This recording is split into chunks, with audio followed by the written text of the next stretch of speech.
Et bonjour. Le sujet du live du jour, c'est comment équilibrer sa vie d'entrepreneur. Il y a quelques liens avec le live que j'avais fait sur la gestion du temps et des priorités, mais c'est sous un autre angle. Là, j'aimerais vous parler en fait plutôt de ces grandes énergies, l'énergie yin, l'énergie yang, et comment en fait ces deux énergies qui paraissent opposées, mais au contraire qui sont complètement complémentaires, sont profondément utiles dans l'entrepreneuriat. Et en quoi ça change les choses quand on commence à œuvrer dans son entreprise à partir de ces énergies-là. Et si vous n'êtes pas encore entrepreneur, eh bien, c'est bien que vous sachiez déjà comment ça marche pour commencer déjà à aller, on va dire, construire une posture intérieure pour quand vous serez à votre compte, pouvoir habiter cette posture, à partir de ces énergies yin et yang. Petit point, très rapide sur la théorie. L'énergie yang, c'est surtout celle qui est valorisée d'ailleurs dans notre société. Elle est plutôt reliée à l'action, au faire. Dans ces on va dire ces angles positifs, ça va être vraiment une énergie plutôt dynamique, ça va être le mouvement. C'est apparenté au masculin, c'est apparenté au soleil, c'est apparenté à ce qui est visible aussi, à la vitesse éventuellement. Alors c'est pas nécessairement tout ça, hein, mais c'est vraiment juste, un archétype là, hein, ce que je vous donne. Et dans les travers plutôt négatifs, ça va être aussi une énergie qui va être tout en force, mais pas dans le bon sens du terme. C'est plutôt force, violente, maltraitante ou auto-maltraitante. Dans le côté positif, la force, c'est très bien, c'est la solidité et cetera. Mais dans le côté négatif, c'est vraiment on fait tout en vous voyez, en se faisant du mal ou en faisant du mal à l'extérieur. C'est aussi, trop d'action, trop d'énergie et ça peut être aussi du dispersement partout, de la dispersion plutôt. Et cetera, et cetera. L'énergie yin, si on devait vraiment bien résumer très grossièrement, hein, je dis pas que c'est, la définition, pure et dure, c'est juste pour avoir des éléments, un socle de base d'information. L'énergie yin est plutôt associée au féminin, à la lune, à ce qui est plutôt dans la terre, à ce qui est plutôt, ancré, aligné. Enfin, quand je dis aligné, c'est-à-dire connecté plutôt en fait en bas, pardon, c'est 2 choses différentes et c'est vraiment plus en lien avec le ressenti, l'intuition, le domaine des émotions. C'est aussi associé au cycle, ça peut être associé à la pause ou à l'arrêt. Donc ça, c'est une bonne et une mauvaise chose, ça dépend. Parce que dans les travers plutôt négatifs, c'est aussi la lenteur, voire trop de lenteur, voire trop de passivité. C'est aussi de manière trop excessive, des émotions qui et il y a que ça, hein, et vraiment dans un ressenti extrême, mais sans contenant. Quand on équilibre ces énergies, yin et yang, en fait, le masculin sert le féminin sert le masculin. Il n'y a pas, un qui est mieux que l'autre. Les 2 ont leur utilité et au-delà de leur utilité, les 2 ont raison d'être, ils ont en fait, ils ont besoin de fonctionner ensemble. Ce que j'apparente souvent, en fait, dans ces 2 énergies-là, c'est la métaphore de l'arbre. L'arbre pour, devenir un arbre avec, heu, vraiment une écorce, des branches, peut des feuilles, peut-être des fruits et cetera. Avant, c'était une toute petite pousse. Il a quand même développé ses racines, percé la terre, donc il a fallu quand même de la force et puis en même temps, sentir quand est-ce que c'était le bon moment. Et puis il se développe et au fur et à mesure, il développe une écorce et cette écorce permet de contenir la sève qui circule à l'intérieur. On peut apparenter la sève, en fait, au féminin, au yin, qui est plutôt, cette espèce de fluidité, ce flow, l'intuition, les ressentis et cetera. Mais s'il n'a pas la structure du yang, donc, hem, bah, l'écorce, en fait, ça ne peut pas, en fait, être contenu. C'est, heu, c'est malheureusement, en fait, ça va s'étaler partout, et ça ne servira pas le vivant. Donc le féminin a besoin du masculin pour aller vraiment se solidifier, s'élever et vraiment sentir quand c'est le bon moment, bah, justement de sentir, de faire sur pause, de ralentir, de capter des informations et quand c'est le bon moment pour agir et agir de façon alignée. Quand c'est aligné, c'est que la partie yin, la partie yang sont quand même équilibrées. Et le yang, donc le côté masculin, il a vraiment besoin du yin parce que sinon on est tout en force, tout en violence et en fait, non seulement on s'épuise, mais en plus on se fait du mal et on transmet des blessures comme ça de génération en génération et on en vient à une société, toxique, malsaine, comme ce qu'on peut éventuellement vivre si vous êtes dans ces croyances-là. Donc c'est pour ça que c'est absolument nécessaire que le masculin puisse aussi de temps en temps, hop, se poser dans le féminin. Vous voyez, c'est, le point noir dans la partie blanche et le point blanc dans la partie noire. C'est exactement ça. Il y a le yin, il y a du yang à l'intérieur du yin et vice versa.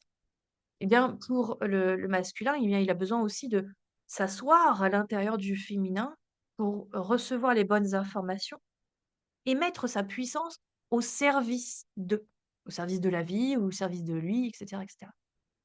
Sans ces 2 éléments-là, il y aura toujours quelque chose qui n'ira pas. Ça peut être, si on est dans un yin trop, cette frustration que rien ne bouge, parce qu'on ne bouge pas, d'ailleurs, fatalement, c'est vraiment ça.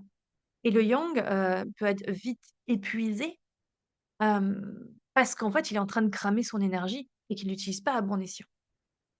Donc tout ça, en fait, quand on équilibre ces 2 parts, ça amène vraiment quelque chose de plus doux, de plus apaisé, qui est, vraiment au bon endroit. Dans, ce que j'expérimente depuis, je sais pas, peut-être 1 an et demi, quelque chose comme ça, peut-être même un peu plus, je pense que c'était déjà un petit peu avant, mais en tout cas de manière plus conscientisée depuis, on va dire 2024. Dans ce que je suis en train d'expérimenter, c'est que laisser la part belle à justement ces 2 zones de soi, ces 2 parts de soi, c'est permettre justement d'équilibrer vraiment sa vie entrepreneuriale. Ce n'est pas quelque chose qui peut être possible tout le temps ou facilement, en tout cas de mon point de vue, dans le salariat tel qu'il est pratiqué aujourd'hui, parce qu'on est justement dans le souci de la performance.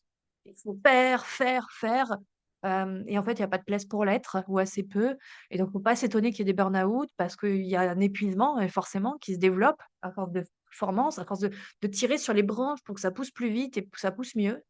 Et en même temps, hem, si on était trop dans l'être, ça n'avancerait pas non plus. Vous voyez? Il faut vraiment les 2, mais au juste moment, et de la manière aussi la plus juste qui soit.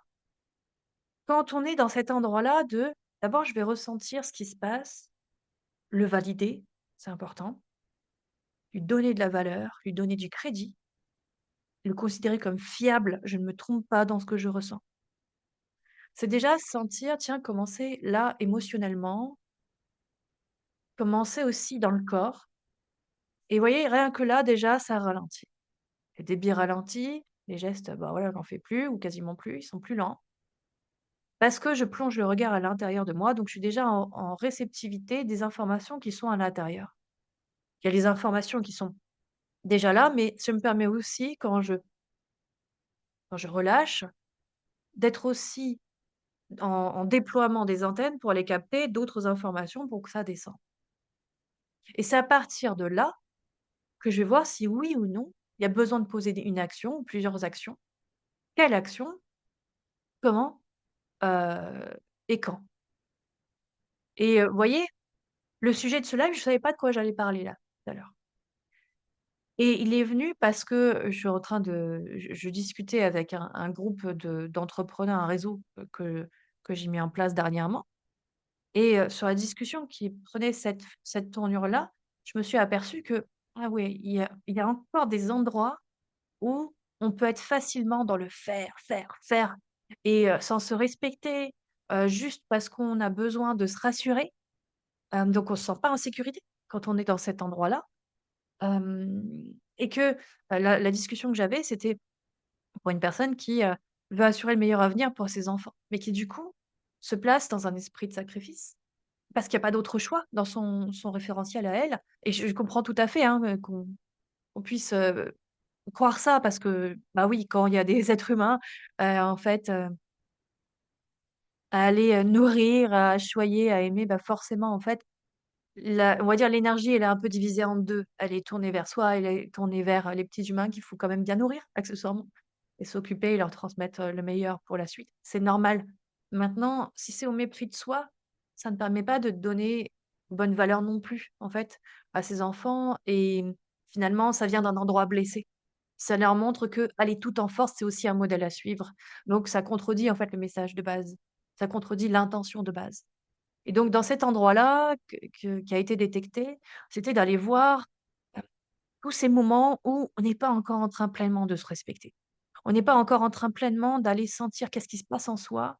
Est-ce que là, je suis trop dans un yang absolu, dans une énergie d'action, parce qu'il faut, parce qu'il y a pas le choix, parce que comment on va faire sinon? Alors que si on relâchait un petit peu cette partie-là et qu'on était plus un petit peu plus dans le ressenti, on saurait, mais pas dans le sens intellectuel, vous voyez? C'est ressentir dans toutes les fibres de son être qu'en fait ça se joue ailleurs. C'est en faisant confiance, en étant plus exactement la confiance, c'est même pas en étant dans la confiance, c'est en étant la confiance absolue, la foi, que quoi qu'il arrive, la vie nous pourvoira. Ça prendra pas forcément la forme que notre mental voudrait, que notre ego voudrait, que les loyautés familiales voudraient, que les loyautés culturelles voudraient, et cetera. Ça ne prendra pas nécessairement cette forme-là. Ça ne veut pas dire que c'est pas une bonne chose.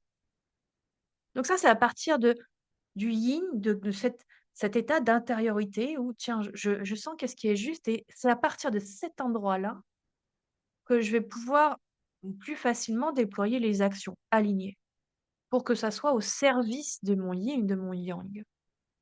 Et quand j'œuvre à partir de là, les choses se font de manière plus fluide. C'est toujours miraculeux de le voir.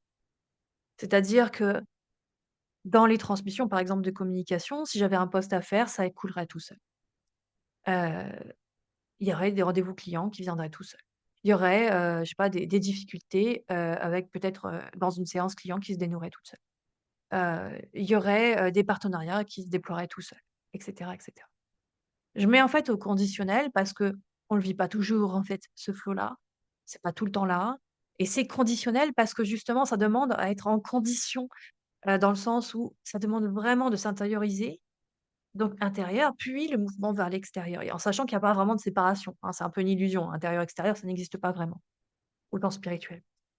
Et dans l'entrepreneuriat, ça demande déjà d'aller, sentir qu'est-ce qui se passe à l'intérieur et de le valider. Et à partir de là, je peux déployer le yang qui est vraiment dans une action qui n'est pas en force, mais qui est vraiment au service de ce qui a besoin de se déployer, au service de ce qui peut être offert, en fait. Quand je dis offert, c'est pas nécessairement, heu, sans tarif. C'est pas dans ce sens-là. C'est proposé, si vous préférez. Tout ce qui peut être proposé à des clients qui sont en fait des êtres humains, qui ont envie d'avancer sur certains sujets, sur certains thèmes qui ont envie d'avancer sur, vraiment, une trajectoire précise que leur âme a prévue, leur âme a soufflé et donc dans cet espace-là, eh bien, il y a des actions qui vont se faire. Pas n'importe lesquelles, pas n'importe quand, pas n'importe comment et peut-être que ce ne sera pas ad vitam aeternam, mais juste pendant un temps. C'est aussi important de voir que l'action et ça c'est difficile aussi à accepter dans notre société, c'est que ce qu'on fait ne doit pas toujours être fait, ne doit pas toujours être perpétué. Et ça, on a vraiment du mal avec ça parce qu'on tire sur les branches de l'arbre, en fait. Quand on est un peu plus en ligne, on se rend compte que dans cette énergie féminine, ça fonctionne par des cycles. On le sait parce que déjà physiologiquement, on est déjà accablé comme ça. Mais au-delà de ça, heu, c'est cette connexion, en fait, à la nature profonde, à, ces mouvements de la vie, on sait que ce sont des cycles. Il y a des choses qui se ferment, il y a des choses qui se rouvrent et c'est pas, pouf, c'est fermé et puis après c'est rouvert. Non, c'est les périodes s'entrecroisent. Il y a vraiment, en fait, une notion aussi de deuil qui est tout le temps présente et s'il y a pas de deuil qui est fait, on peut difficilement passer à la suite. C'est cette énergie de: je ferme quelque chose, j'accepte que ça a été pendant un temps.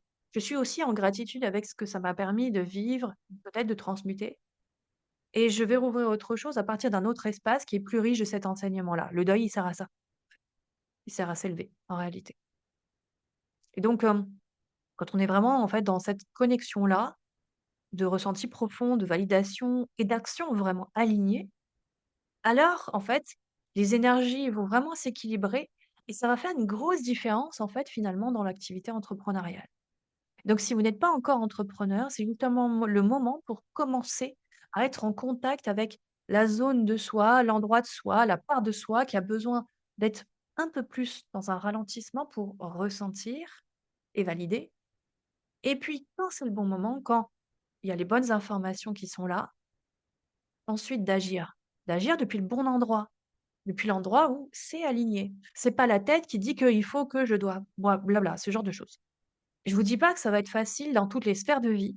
Je vous dis pas que ça va être possible dans tous les contextes, probablement que non, mais au moins de commencer et vous allez voir que ça va déjà commencer à aller apporter de la fluidité.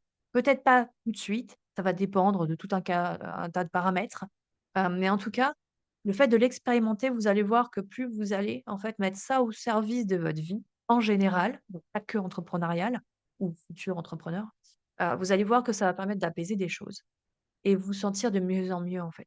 De plus en plus aligné, de plus en plus épanoui. En fait, naturellement, ça va s'installer. Il y a pas d'effort à faire. En tout cas, il y a pas d'effort à faire dans le: «Je ressens et ensuite, bah, j'agis» et peut-être qu'il y a des efforts à faire à ce niveau-là.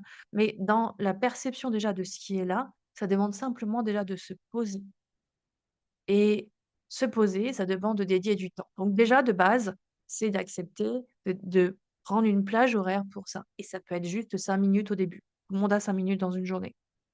Même si, je vous le répète, les 24 heures, dans une journée, c'est une illusion, en fait, c'est juste une façon de découper le temps, mais ça n'existe pas.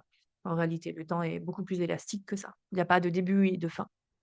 Et si on considère que dans une journée, globalement, on a 24 heures, vous pouvez trouver 5 minutes. Et si vous pouvez pas trouver 5 minutes, vous pouvez trouver 1 minute. 1 minute. Tout ça, c'est vraiment d'abord une décision. Ça peut être une décision mentale au début, on est d'accord, ça peut être plus une volonté du mental qu'un désir du cœur. Mais déjà, ça va être de commencer à essayer, à expérimenter, à vivre ce que c'est. Et en fait, plus ça va aller vraiment, plus ça va s'installer. Il y a pas de miracle, en fait, dans ce sens-là. C'est pas parce que vous faites une chose une fois que d'un seul coup, ça va débloquer tout le reste de la vie. Nous sommes justement des êtres qui fonctionnons par cycle. Ne serait-ce que dans le corps humain, c'est exactement ce qui se passe. Le cœur bat, donc ça veut dire qu'il y a une pulsation, puis un temps de pause. Les poumons, c'est la même chose. Les cellules qui se régénèrent et ou pas, c'est pareil. En fait, notre corps n'est fait que comme ça et donc s'il y a des choses qui s'arrêtent et qui agissent, c'est exactement notre nature humaine. C'est exactement ça. Vous êtes déjà en train d'expérimenter sans même que vous ayez conscience de ça. Vous êtes déjà en train d'expérimenter ça, ces cycles d'arrêt et d'action et de mouvement. Et donc, peut-être qu'au début, ça va vous demander de mettre de plus de conscience sur ce fonctionnement-là, pour ensuite que ça redevienne complètement naturel, mais que vous ayez, vraiment une gratitude, en fait, envers ce fonctionnement-là qui se fait tout seul. Donc, si vous pouvez le pratiquer en dehors de votre entreprise, c'est déjà bien. Si vous êtes déjà à votre compte, moi, je vous invite vraiment à aller expérimenter ces phases de: on se met sur pause, on infuse, on intègre, on incorpore, on est en train de transmuter, on perçoit les informations et dès qu'on est plus riche de tout ça, alors peut-être, c'est pas toujours évident, mais peut-être qu'il y aura un mouvement à faire et là, ce mouvement-là partira du bon endroit et quand il partira du bon endroit, il va amener différents résultats et dans ces résultats, eh bien, il y a des choses qui vont vous convenir et d'autres non. Donc là, fort justement de ces résultats, vous allez pouvoir à nouveau vous mettre sur pause et ressentir, transmuter, transcender, avoir les bonnes informations et cetera. C'est exactement la même chose. La pause sert l'action sert la pause. C'est un mouvement sans fin, tout le temps. C'est une boucle en permanence, qui est en train de se jouer, se vivre.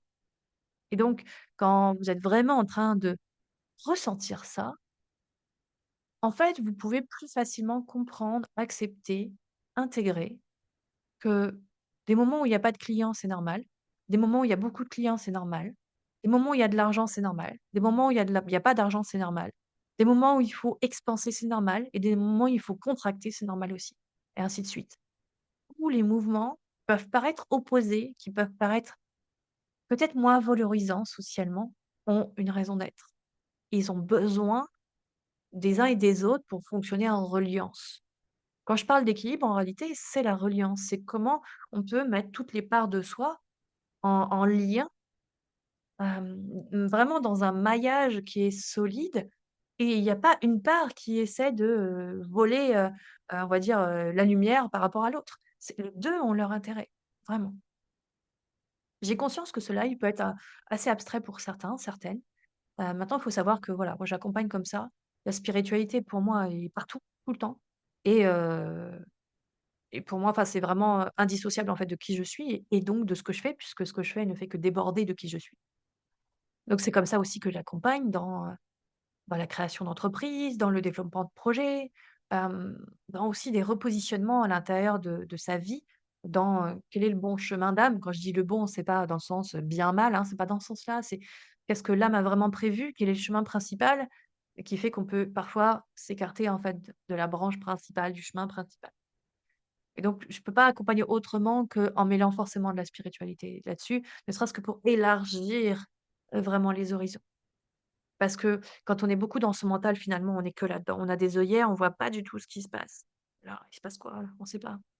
Donc quand on élargit, en fait, cette conscience, on élargit aussi le champ des possibles et donc on élargit aussi le panel de résultats qu'on va obtenir. Plus de résultats égale plus d'informations sur lesquelles capitaliser pour avancer, pour évoluer, pour s'épanouir. C'est quelque chose de très rationnel, ce que je vous dis, en fait. Et pourtant, à la base, c'est spirituel. Voilà, je vais m'arrêter là pour aujourd'hui. C'est un live un peu plus court que d'habitude. Enfin, si on peut dire, 20 minutes quand même.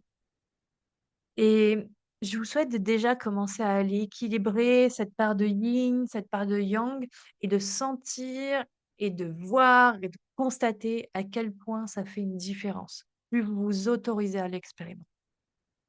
Passez une belle journée et à bientôt.